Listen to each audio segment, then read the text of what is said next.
कहानी शुरू होती है एक परिवार से जो कैरेबियन सागर के बीच अपनी यॉट पर छुट्टियां मना रहा होता है। माहौल शांत होता है और सब कुछ बिल्कुल नॉर्मल लगता है।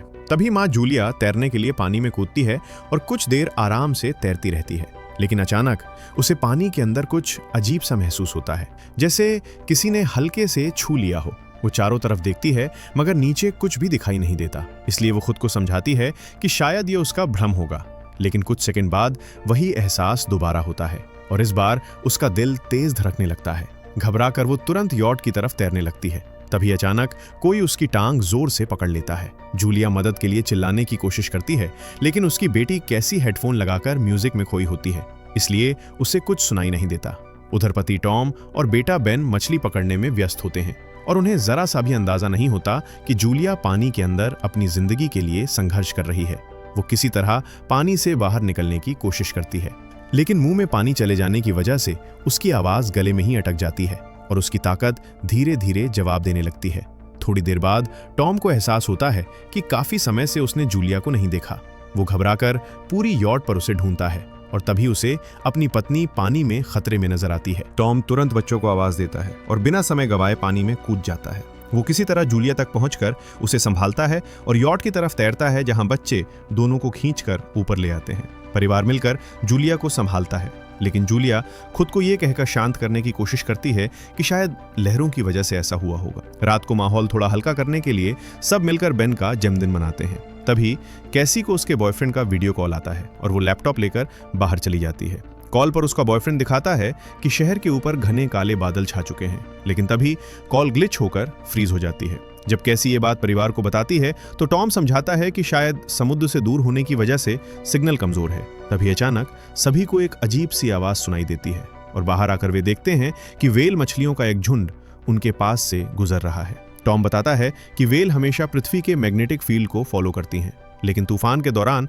वे कंफ्यूज हो जाती हैं। तभी अचानक यॉट जोर से हिलती है और बेन गिर जाता है। टॉम को शक होता है कि कहीं यॉट को नुकसान तो नहीं पहुंचा, इसलिए वो नीचे डाइव करके चेक करने चला जाता है। कुछ देर बाद वो सतह पर लौटता है, लेकिन उसके कंधे पर गहरा घाव होता है, जिसे जूलिया तुरंत सिलती है। टॉम बताता है कि पानी के अंदर उसे महसूस हुआ जैसे उसके पीछे कोई बहुत बड़ा जीव था, लेकिन जब उसने मुड़कर देखा तो प्रोपेलर से कट लग गया।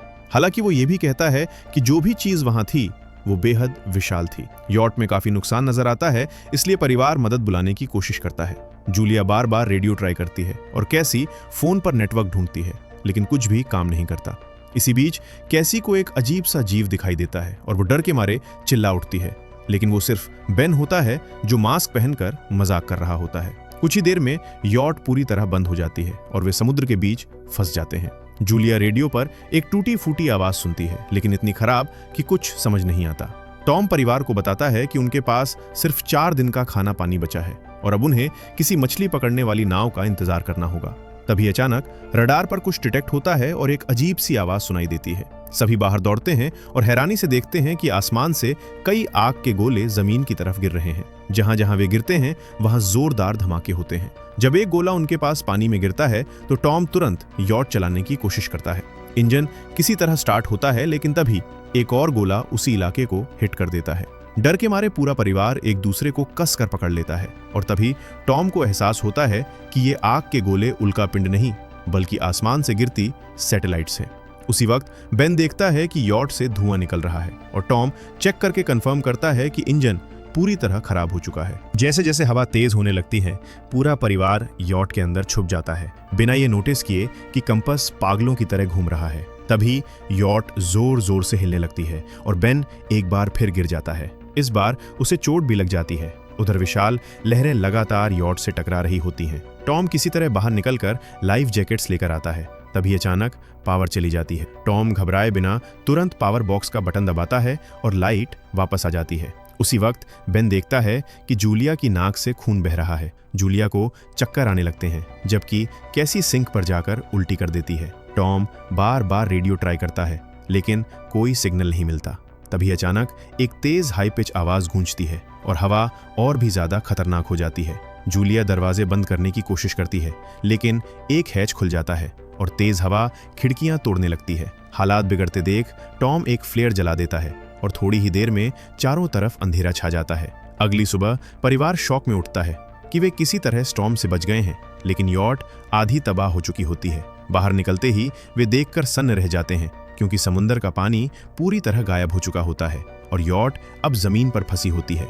कैसी सिग्नल चेक करती है, लेकिन नेटवर्क पूरी तरह डाउन होता है। बेन बेखबर होकर 2 मरे हुए केकड़ों से खेलने लगता है। टॉम कंपास देखता है और हैरान रह जाता है, क्योंकि वो उल्टा घूम रहा होता है, जो आखिरी बार 7 लाख साल पहले हुआ था। इसी बीच कैसी को लगता है कि शायद उसका बॉयफ्रेंड मर चुका है और वो टूट जाती है। जूलिया उसे समझाने की कोशिश करती है, लेकिन कैसी उसे धक्का देकर अकेले छुपने चली जाती है। टॉम और जूलिया बची हुई सप्लाई चेक करते हैं, जबकि बेन अपने बर्थडे बलून्स एक पत्थर से बांध देता है ताकि कोई सर्वाइवर देख सके। टॉम फिर रेडियो ट्राई करता है और इस बार एक आदमी से कनेक्शन हो जाता है जिसका नाम नाउ होता है। वो एक सबमरीन का कैप्टन होता है जिसकी सबमरीन भी जमीन पर अटकी होती है। वो बताता है कि मैग्नेटिक पोल्स रिवर्स हो गए हैं, इसलिए समुंदर पीछे हट गया है और पूरी दुनिया तबाह हो चुकी है। वो ये भी कहता है कि अभी तक उसे कोई और सर्वाइवर नहीं मिला और सारे कम्युनिकेशन सिस्टम्स फेल हो चुके हैं। साथ ही वो चेतावनी देता है कि पोल्स फिर रिवर्स होंगे और शायद 1 हफ्ते में समुंदर वापस आ जाएगा। इसलिए फैमिली को जितना हो सके ऊंचाई पर जाना होगा, क्योंकि पानी लौटते वक्त बेहद खतरनाक होगा। वो बताता है कि उसका पार्टनर क्रैश में मर चुका है और सबमरीन में सिर्फ 3 लोगों की जगह है। जूलिया और टॉम उससे बच्चों को बचाने की गुहार लगाते हैं। नाउ उन्हें अपने कोऑर्डिनेट्स दे देता है और टॉम कैलकुलेट करता है कि वहां पहुंचने में 2-3 दिन लगेंगे। वो परिवार से कहता है कि आज रात आराम करो और सुबह निकलेंगे। लेकिन अगली सुबह सामान पैक करते वक्त टॉम को पास में कुछ हिलता हुआ दिखता है। वो एक लंगड़ा आदमी होता है जिसके हाथ में हार्पून होता है और साथ में एक कुत्ता लगातार भौंक रहा होता है। टॉम मदद के इरादे से उसे पानी देता है, लेकिन वो अजनबी कुछ ऐसी भाषा बोलता है जो टॉम समझ नहीं पाता। पानी पीते ही वो अचानक टॉम के सिर पर बोतल मारता है और चेहरे पर जोरदार लात मार देता है। जूलिया डरकर भागती है, लेकिन तब तक वो आदमी टॉम के पेट में हार्पून घुसा चुका होता है। टॉम कुछ पल तड़पता है और वो आदमी बेरहमी से उसकी गर्दन काट देता है। इसके बाद वो जूलिया के पीछे दौड़ता है और हार्पून फेंकता है, जिससे उसके कंधे में गहरी चोट लग जाती है। दर्द सहते हुए जूलिया यॉट के अंदर भागती है, बच्चों को छुपने को कहती है और दरवाजा लॉक कर देती है। कैसी और बेन सोफे के अंदर छुप जाते हैं। जूलिया उन्हें फ्लेयर गन देती है और खुद चाकू लेकर बाथरूम में छुप जाती है। वो आदमी दरवाजा तोड़कर अंदर घुसता है, पहले खाना लूटता है, फिर पूरे यॉट में ढूंढता हुआ बाथरूम तक पहुंचता है। लेकिन जूलिया चालाकी से एक छोटे छेद से बाहर निकल जाती है। तभी कुत्ता उसे देख लेता है और हमला करता है। जूलिया चाकू से कुत्ते को मार देती है। अपने कुत्ते की लाश देखकर वो आदमी पागल हो जाता है और इसी अफरा तफरी में जूलिया यॉट के दूसरे साइड से अंदर घुसने की कोशिश करती है। वो टूटी खिड़की से चढ़ती है, लेकिन आदमी पहले ही वहां पहुंच जाता है और उसे जोर से मारकर नीचे गिरा देता है। वो उसे बेरहमी से पीटता है और गला दबाने लगता है। तभी बच्चे सब कुछ देख रहे होते हैं और अचानक कैसी बाहर निकलकर फ्लेयर गन चलाती है जो सीधे उस आदमी को लगती है। वो आग में जल उठता है और पूरी यॉट में आग फैलने लगती है। बच्चे डर के मारे तुरंत भाग जाते हैं, लेकिन जूलिया पलटकर वापस आती है। वो उस आदमी को एक जोरदार किक मारकर गिराती है। जल्दी से मैप और बैग उठाती है और वहां से भाग निकलती है। कुछ दूरी पर जाकर बेन और कैसी अपने पापा के पास बैठकर फूट फूट कर रोने लगते हैं। जूलिया भी उनके पास बैठ जाती है और तीनों आंसुओं के साथ टॉम को आखिरी अलविदा कहते हैं। लेकिन तभी वो डरावना आदमी फिर से जलती हुई यॉट से बाहर निकल आता है और परिवार को दोबारा जान बचाकर भागना पड़ता है। कुछ ही देर में यॉट एक जोरदार धमाके के साथ उड़ जाती है। आगे चलकर वे लोग एक छोटे से झरने के पास रुकते हैं ताकि थोड़ा दम ले सकें। तभी कैसी कहती है कि शायद वो पागल आदमी बेन के बर्थडे बलून्स देखकर उनके पीछे पड़ा था। ये सुनकर बेन खुद को दोषी मानने लगता है, लेकिन जूलिया उसे समझाती है कि इसमें उसकी कोई गलती नहीं है और सबको आगे बढ़ने के लिए कहती है, क्योंकि खतरा अभी टला नहीं है। रास्ते में एक छोटे तालाब के पास बेन एक मरी हुई हैमरहेड शार्क देखकर हैरान रह जाता है और तभी जूलिया देखती है कि वो आदमी फिर उनके करीब पहुंच रहा है। तीनों दौड़ते हैं और एक रेत के टीले से फिसलकर नीचे गिर जाते हैं, जहां जहरीला कचरा भरा होता है। किसी तरह सावधानी से उसे पार करने के बाद उन्हें लगता है कि शायद उन्होंने उसका पीछा छुड़ा लिया है। आगे बढ़ते हुए उन्हें चारों तरफ बड़े बड़े मरे हुए समुद्री जानवर और समुद्र के नीचे जमा सालों का प्लास्टिक दिखाई देता है। इसी बीच बेन की चाल धीमी पड़ने लगती है और जूलिया समझ जाती है कि वो डिहाइड्रेशन के करीब है। वो रुककर पानी की बोतल देखती है तो घबरा जाती है, क्योंकि उसमें पानी लगभग खत्म हो चुका होता है। कैसी को एहसास होता है कि शायद उससे बोतल ठीक से बंद नहीं हुई थी। जूलिया गुस्से में उस पर चिल्लाती है, लेकिन कैसी टूटते हुए कहती है कि अब क्या फर्क पड़ता है, वैसे भी हम बचने वाले नहीं हैं। दोनों के बीच तीखी बहस होती है, लेकिन फिर भी परिवार आगे बढ़ता रहता है। कुछ देर बाद उन्हें एक क्रैश हुआ प्लेन मिलता है और अंदर कुछ हिलता हुआ देखकर सब डर जाते हैं, लेकिन वो सिर्फ कुछ पक्षी निकलते हैं। मजबूर होकर फैमिली तय करती है कि रात यहीं प्लेन के अंदर गुजारी जाएगी। वे थोड़ा सा खाना शेयर करते हैं और जूलिया को टॉम की जैकेट में एक पुरानी फैमिली फोटो मिलती है, जिसे देखकर वो टूट जाती है। उसी वक्त कैसी उससे पूछती है कि मॉम, आप और डैड की लव स्टोरी क्या थी? जूलिया हल्की मुस्कान के साथ बताती है कि टॉम हॉस्पिटल में उसका पेशेंट था और एक दिन उसने फूल और एक प्यारी सी कविता देकर अपने प्यार का इजहार किया था। रात के सन्नाटे में कैसी बाहर जाती है, तभी वही डरावना आदमी उसे पीछे से पकड़ने की कोशिश करता है, लेकिन जूलिया अचानक पीछे से उस पर टूट पड़ती है और बार बार चाकू से वार करके आखिरकार उसे मार देती है। अगली सुबह उसकी लाश पर कीड़े रेंगते दिखते हैं और फैमिली नोटिस करती है कि उसके शरीर पर कई काटने के निशान हैं, जिससे साफ हो जाता है कि इस इलाके में कोई और भी खतरनाक जीव मौजूद है। जैसे ही वे वहां से निकलते हैं, केकड़े उसकी लाश के मुंह से बाहर निकलते दिखाई देते हैं। कुछ घंटों बाद जूलिया और कैसी मैप देख रही होती हैं।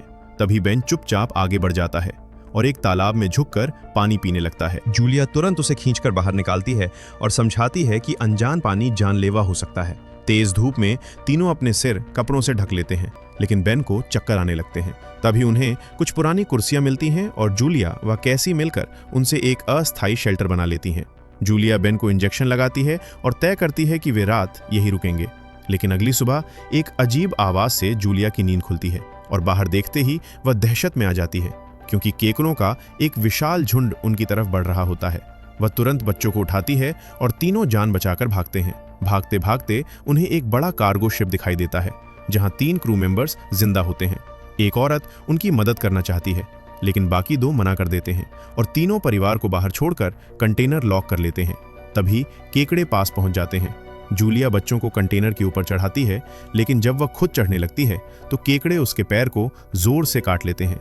बच्चे पूरी ताकत से उसे खींचकर ऊपर चढ़ा लेते हैं, वरना वह वहीं गिर जाती। कंटेनर के एक छोटे से छेद से अचानक सैकड़ों केकड़े अंदर घुस आते हैं और देखते ही देखते हालात हाथ से निकल जाते हैं। क्रू मेंबर्स घबराकर फायरिंग शुरू करते हैं, लेकिन केकड़े रुकते नहीं। कुछ ही सेकंड में दोनों आदमी वहीं मारे जाते हैं। आखिरी आदमी जान बचाकर ऊपर भागता है, मगर केकड़े उसे भी नीचे खींच लेते हैं और उसकी चीख वहीं खत्म हो जाती है। जूलिया किसी तरह अपने जख्म पर पट्टी बांधती है और दर्द से बेहोश हो जाती है। होश आने पर वह खुद को रेत के तूफान के बीच अकेली पाती है। घबराकर वह बच्चों को पुकारती है। एक मरी हुई औरत की गन उठाकर चिल्लाने लगती है। तभी कैसी उसकी आवाज सुनकर लौट आती है और बताती है कि वह और बेन मदद ढूंढने गए थे, लेकिन कहीं कोई नहीं मिला। थोड़ी देर बाद वे बेन से मिलते हैं, जिसे एक खुला कंटेनर मिल जाता है, जहां वे तूफान से बच जाते हैं। हालात बिगड़ते देख जूलिया टॉम का लाइटर निकालती है और अपने खुले जख्म को आग से बंद कर देती है। दर्द से तड़पती हुई, लेकिन जिंदा रहने के लिए मजबूर। तूफान रुकने के बाद उन्हें एक और कंटेनर मिलता है, जिसमें ढेर सारा पानी, एक रेडियो और एक गन मिल जाती है। जूलिया रेडियो पर नाव से संपर्क करती है और बताती है कि मैप खो गया है। नाव उन्हें चेतावनी देता है कि जिन केकड़ों ने हमला किया है वे आर्थ्रोपॉड्स हैं, जो ऑक्सीजन की वजह से बेकाबू हो चुके हैं। और सबसे डरावनी बात यह कि समुद्र उम्मीद से कहीं ज्यादा जल्दी वापस आने वाला है, यानी उनके पास सिर्फ कुछ ही घंटे बचे हैं। नाव फ्लेयर फायर करता है और फैमिली उसी दिशा में चल पड़ती है।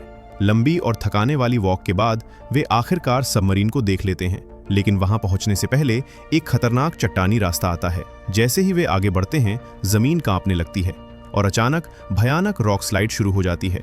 जूलिया तुरंत बच्चों को साइड में धक्का देती है और खुद पीछे हट जाती है, लेकिन पत्थरों की एक दीवार उनके बीच खड़ी हो जाती है।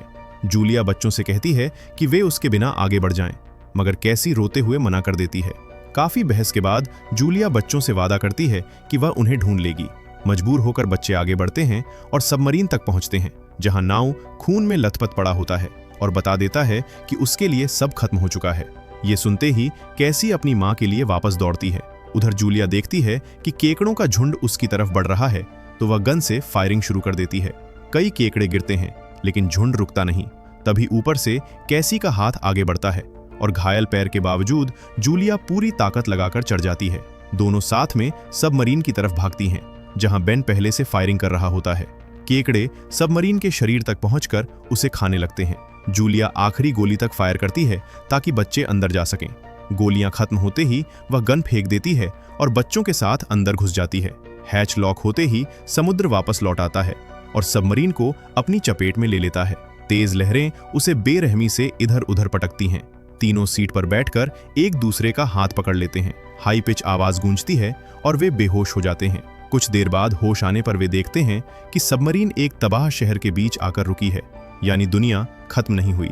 जिंदा रहने और नई शुरुआत की एक उम्मीद अभी बाकी है। और यहीं पर यह कहानी खत्म होती है।